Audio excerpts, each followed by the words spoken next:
Greetings! I'm going to do a sort of rig rundown video of my guitars.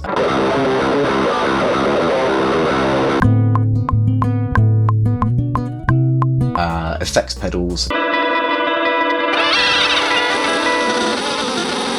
And basically my setup for home recording and how I get some cool sounds out of some of this stuff.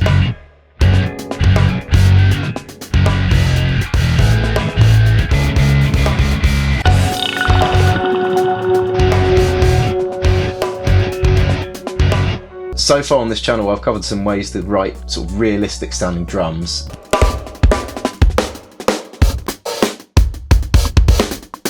I've gone over some cool keys and synth sounds.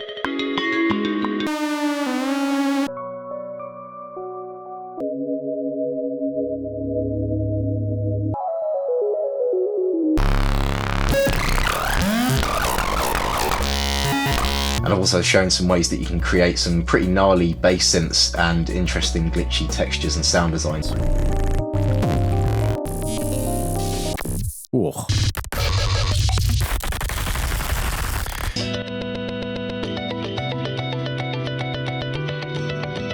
Entirely using a laptop and software. As I'm going to be covering guitar related topics and I'll probably be using guitars reasonably often in what I'm doing, I thought it'd be good to have a video that like summarises all the gear that I've got and just some of the ways that I typically use it.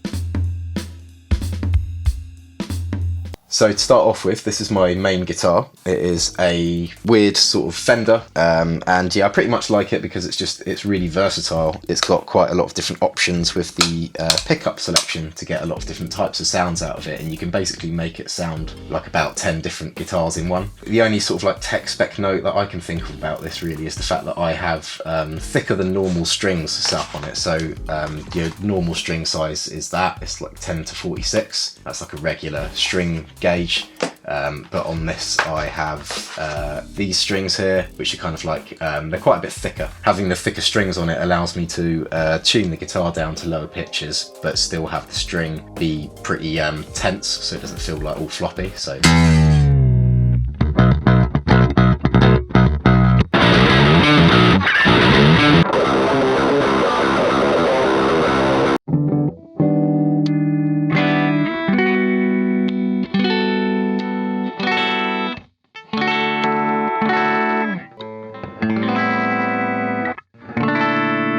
So yeah, it's a pretty versatile guitar. Moving on.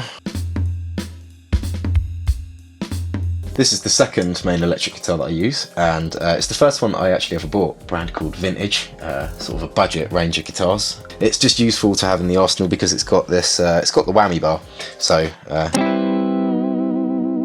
there's nothing really special about it. I've got it strung up with normal gauge string. So it's slightly easier to play. One thing that is interesting about it, it's got a few more frets than the Fender guitar, but it's actually a little bit, it's a bit smaller, like end to end. It's not as big a guitar. Physically find it very easy to do that, whereas on the other guitar that hurts. So I thought that was quite an interesting thing to kind of be aware of. Yeah, it's just, that's like so much easier. And on the other guitar, that kind of hurts my knuckle a bit to hold that down for any length of time, you know? But yeah, I do like having that pitch bar for kind of aggy.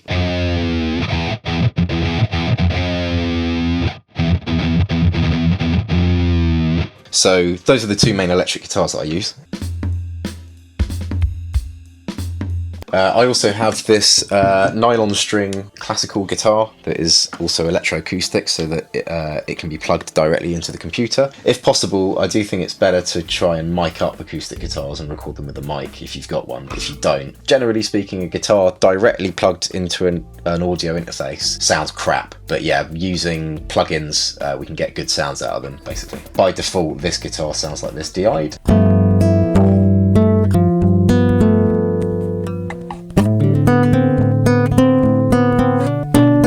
So it's not bad, but like, yeah, you just can hear that it's like, you hear a lot of like finger noise and it's just very like clicky and direct. It sounds a bit like digital.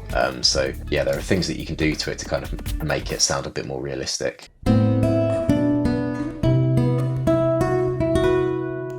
Oh yeah, what is it? Is a Yamaha NTX 700. Ooh.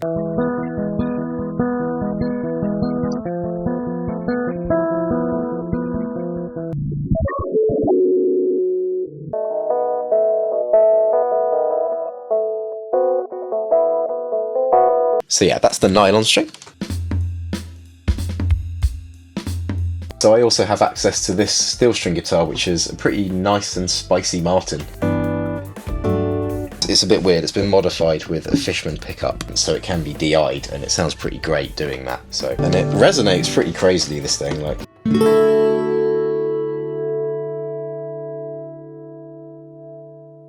Still there.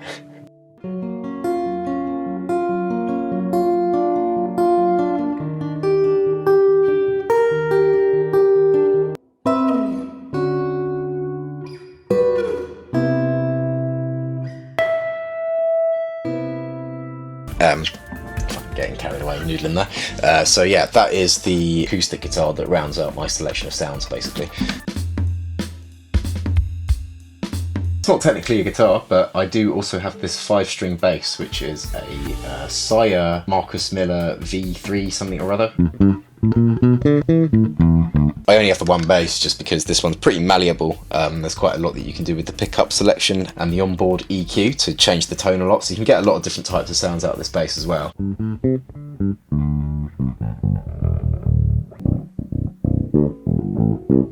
I'll just put a basic amp in quickly so it doesn't sound fucking terrible. I tend to just slap this on it just to make it sound a little bit more like a real bass coming out of a bass amp.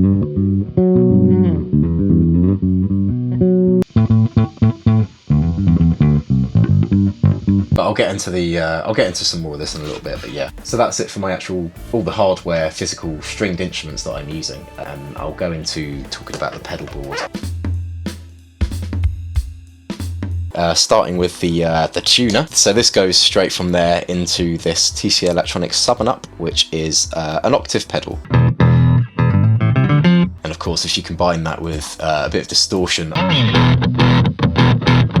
I used to have a Digitech Whammy, but what this has that pedal doesn't is a wet-dry knob, so you can control the blend.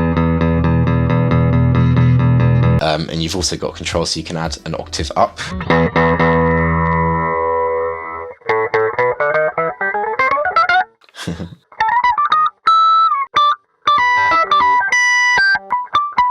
If you combine that with like a bit of delay.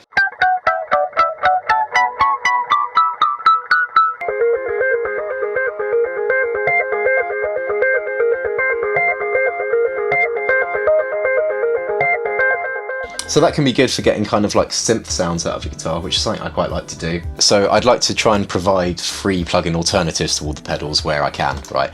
The thing about pitching in guitars, I don't think most software has quite got there yet. If I just load up Logic's pitch shifter, let's just compare that to the...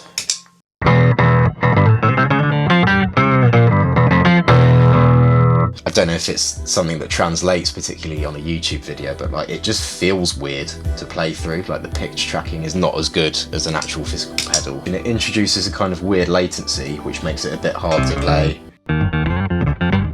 Yeah, that just feels weird to do, whereas with an actual physical pedal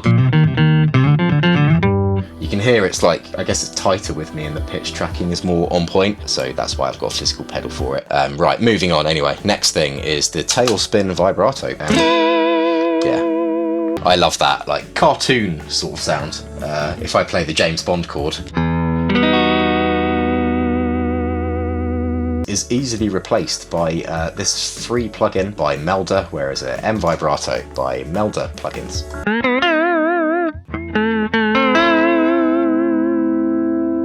Moving on is the Ditto X4 looper, and yeah, this thing. So I would love to love this thing, but it's buggy. So I've got a pre-baked loop in here, which is playing Elecrric Counterpart 3. So I can. So that old chestnut. But yeah, so the reverse effect still works, but and the halftime still works. Does the tape stop still work? Yeah. Tape stop doesn't work, pedal just glitches out there. So yeah, this thing is a bit of a broken mess. But I still use it for like basic looping, so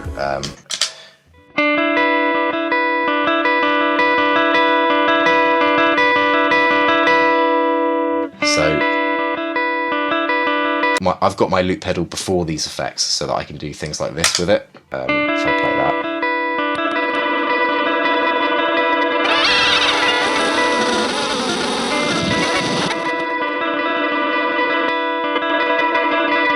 Which of course leads me on to talking about the Red Panda Particle, which is a pretty fun wild card of a pedal. A good plugin alternative to something like Particle is this plugin called Portal by Output. I was playing through here.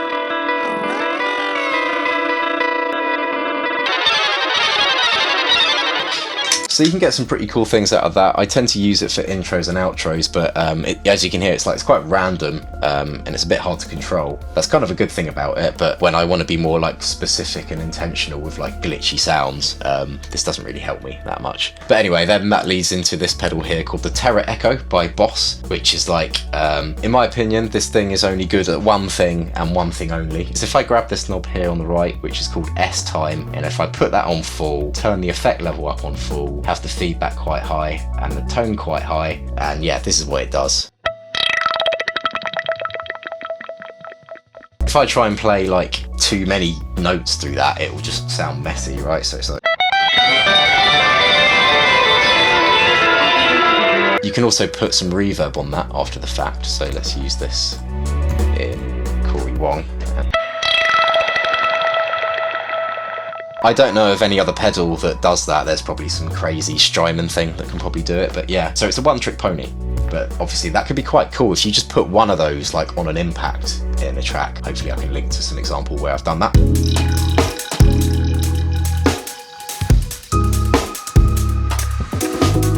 And then yeah, lastly, that brings me to the Line 6 DL4. One thing on it, which is this auto volume echo, which I have saved to a preset here, which will give me a kind of like post-rock type of swell sound.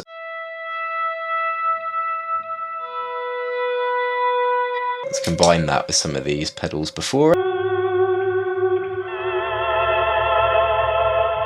And yeah, with the button here, you can do tap tempo, so you can get the swell to be like in time with the track, right? So if it's 1, 2.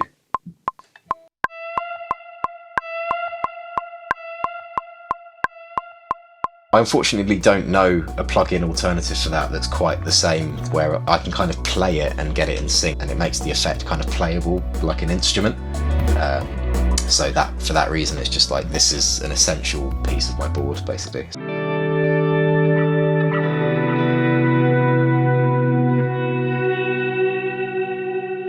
So yeah, that's the tour of the pedal board. I'm now going to talk about all the amp simulators that I use and basically cover the purpose of each one and kind of some of the ways that I use maybe some of these effects in combination with the plugins, basically. So yeah. For free built-in solutions to this before you get into buying plugins. So in Logic you've got this thing called Amp Designer, which is very similar, but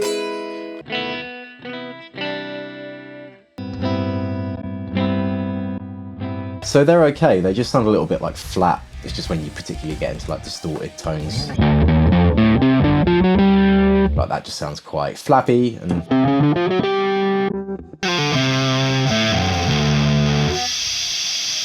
Yeah, that's pretty horrible, right? It's kind of nasty sounding. I use 3 plugins by Neural DSP to get most of my tones. I use Archetype Corey Wong mainly for clean tones and stuff. It has 3 different amps in it that you can choose between. This one I think is supposed to emulate a kind of, as if you were plugging your guitar directly into a mixing console. Nice clean tones, and then you've got a kind of lead amp. You could be forgiven for thinking it's mainly used for, I don't know, like funk. You can definitely still get heavy tones out of this.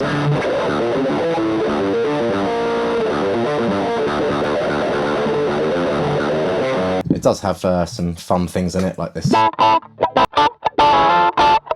You've also got some effects here at the end, so you have a chorus.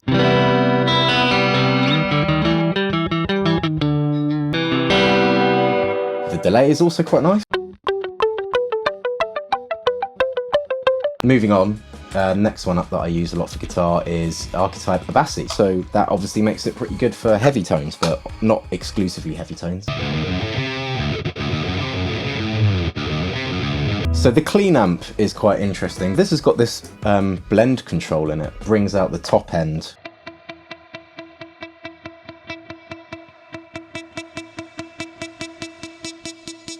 So it brings out that super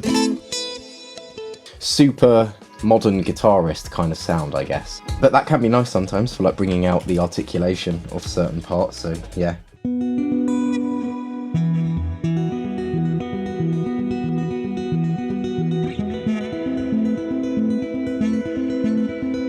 So yeah, has its uses, but I do generally lean towards this plugin more for its heavy tones. Where's that really fucking nuts pre? I love this one.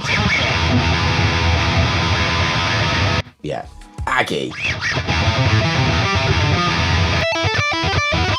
If I combine that with a bit of my sub and up octave effect going into that. So.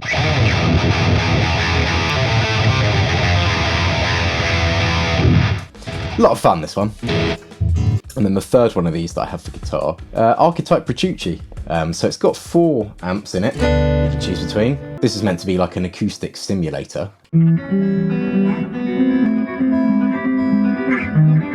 I don't really think it does sound like an acoustic, but it's like a cool second clean amp, I guess. This is the clean. And then you've got 2 kind of high gain lead amps.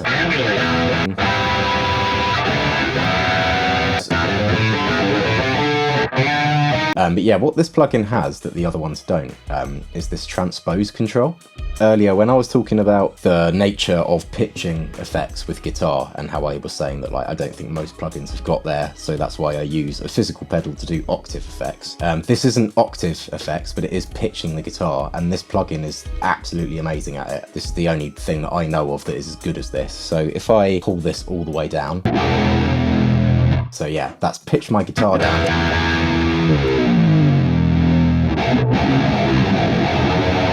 So that's pretty rad because like, yeah, I don't own an 8-string guitar, but effectively that's kind of giving me one. Obviously it's a bit weird, it's not exactly like how an 8-string would work because it's pitched down all the strings, so obviously that's not meant to be. But I think practically when you're playing genty metal riffs, you tend to just be on the low couple strings anyway, so yeah, I think just for the ability to kind of incorporate things like that, it's really cool.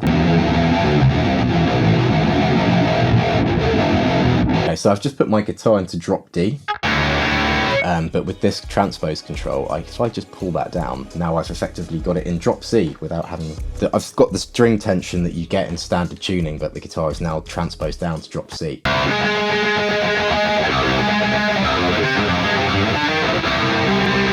It's also got this doubler control. You can hear how that's mono and just coming out in the center.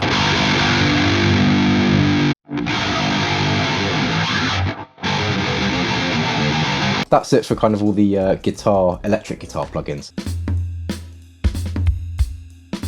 I have to say that the Logic's bass amp designer isn't bad.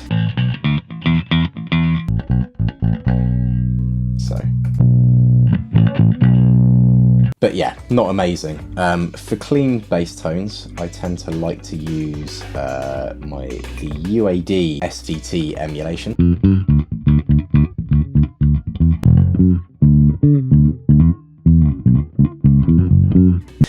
So that's good for clean tones. I also have another neural DSP plugin, but yeah, this is what that looks like. And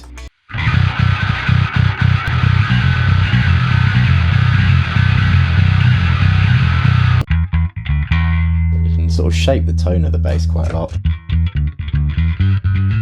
Okay, last but not least, I just wanted to show what you can do with the acoustic guitars. By default, these DI'd into an audio interface sound pretty savage. So there is a plugin called NadIR, and this is free. It allows you to load up impulse response files into this plugin.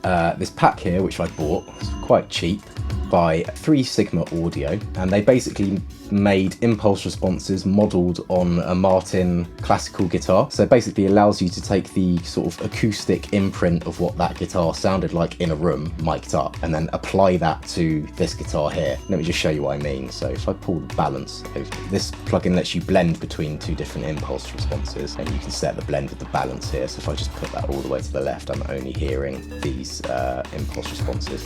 So yes, these 3 3 Sigma Audio Martin CN, based on a Martin 000C. It makes the guitar quite quiet putting these on, so you have to turn the output back up to volume match the DI sound a bit.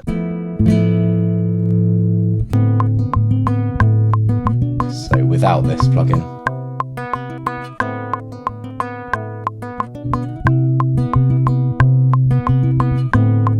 without me having to mic up the guitar, I've kind of got a pretty robust sound out of it that sounds a bit more realistic and can be used for tracking. At the moment, Neural DSP only have plugins for like electric guitar and a couple bass ones. They don't have anything that does this, you know, like transforms an acoustic guitar. And I think that would be really, really cool if they made a plugin that was for acoustic guitar, but I'm not sure if they're going to do that. But yeah, that just pretty much breaks down how I'm actually getting the sounds decent for my guitar. I'm going to show quickly just a bit of recording. I've basically reconstructed a little bit of a section from one of my band Luo's tracks called Sanity Meter, and it's kind of like a trippy jazz gent kind of vibe. I'm not sure how to describe it really. It's kind of a mix of like electronic music, jazz and weird metal groove sort of thing. So I'll just give you a little play of what it sounds like.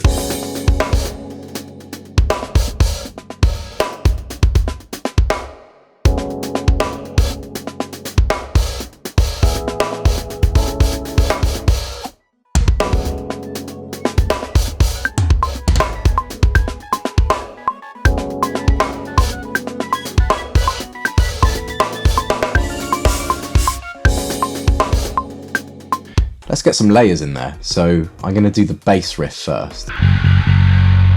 So before putting parallax on, first thing that you want to do is like set your interface's input level for the bass or whatever it is you're recording. I'm playing basically as hard as I'm going to be playing for this part. And yeah, you can see that my input level is kind of a good volume. So it's not clipping and it's also not too, you know, if it's too quiet. Yeah, if it's all the way down here, that's not good either. It's also not good if it's... Yeah, so you want it kind of a sweet spot before it hits the any plugins. And now... That'll tell me if I'm still clipping. Cool, so that's good. So I'm basically just gonna like solo the drums and my bass and just make sure that the levels are alright.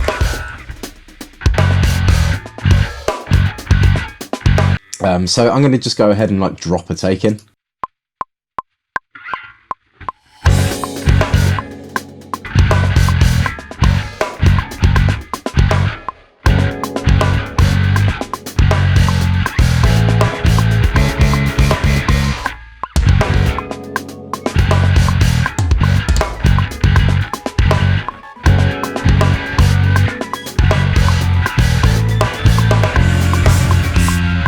I'm just going to drop in another take.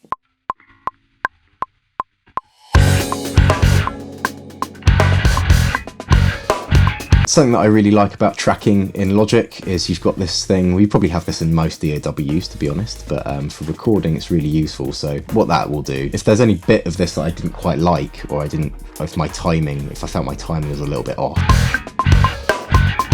hit record again and I'm going to play the riff, but it's only going to record this between bars 7 and 9 here, so I can just replace that bit that I kind of fucked up.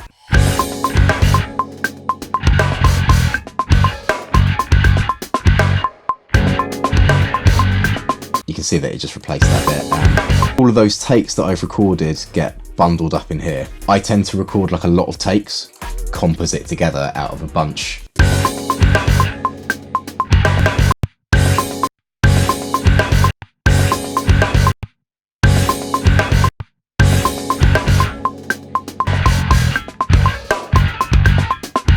So here, zoom right in on the grid here, and if I drag the cursor to my program drums here, it makes it quite easy for me to see where I was the tightest. So I think that's probably this take here.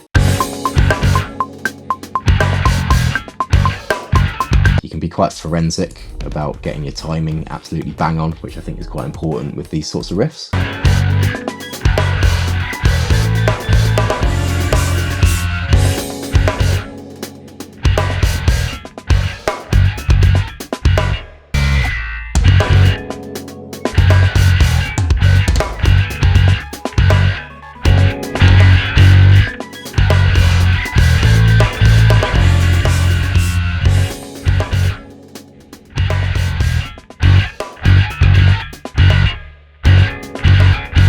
Wanted to point out an interesting thing about Logic's behaviour here. So you might notice that I'm absolutely smashing the output on parallax to get my bass loud, but according to the plugin, that's making it clip.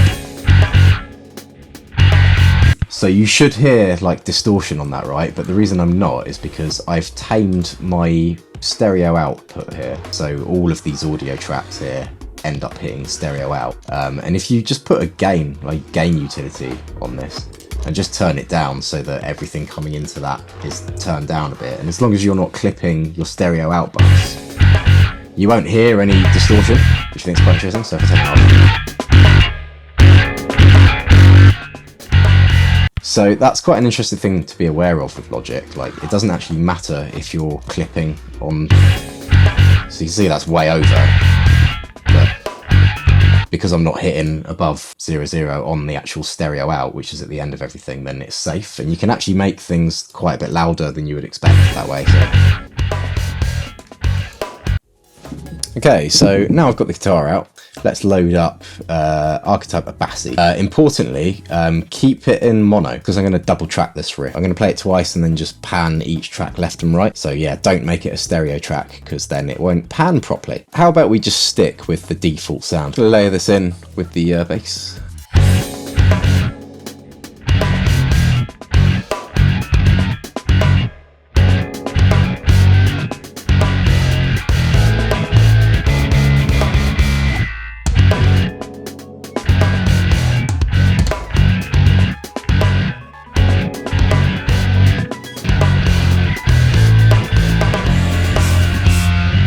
And I'm just going to start like scrolling through some presets or tone tweaking just to see if I get a slightly better sound with the...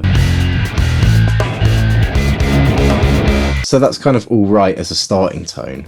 And what I'm going to do is duplicate this track. So let's just get that track too. And now I'm just going to pan that right. I'm going to grab that one, pan it left, unmute it, and let's...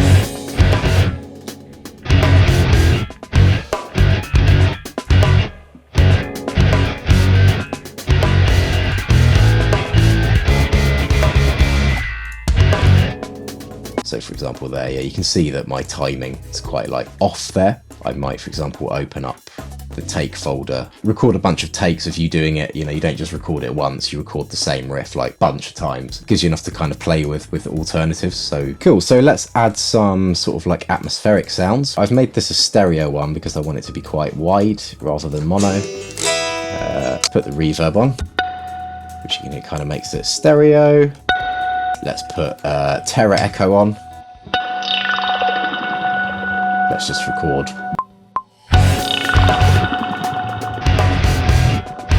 Let's duplicate that track again. Go back to my volume swell patch here.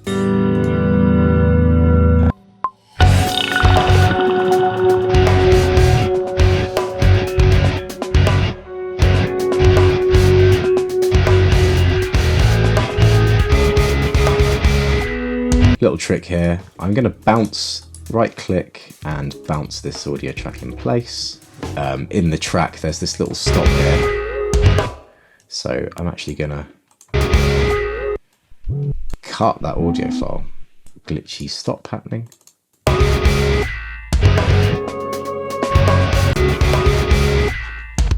Let's get rid of that bass.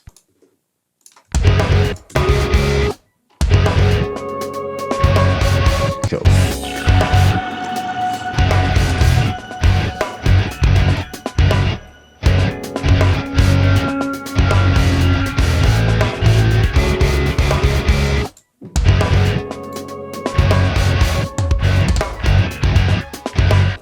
I've used the programmed drums guide here that I've programmed using Addictive Drums, which I've talked about in a fair bit of detail in previous video. For example, you could record a section like this. You know, I think the guitars actually sound pretty good, but if you wanted to replace it with real drums later, then yeah, you can just take these riffs and use it as like a demo guide to record the proper track later, right? So for example, these are the recordings of my good chum and musical collaborator Barney Sage, who is the Luo drummer, and yeah, these are what his actual recordings sound like. So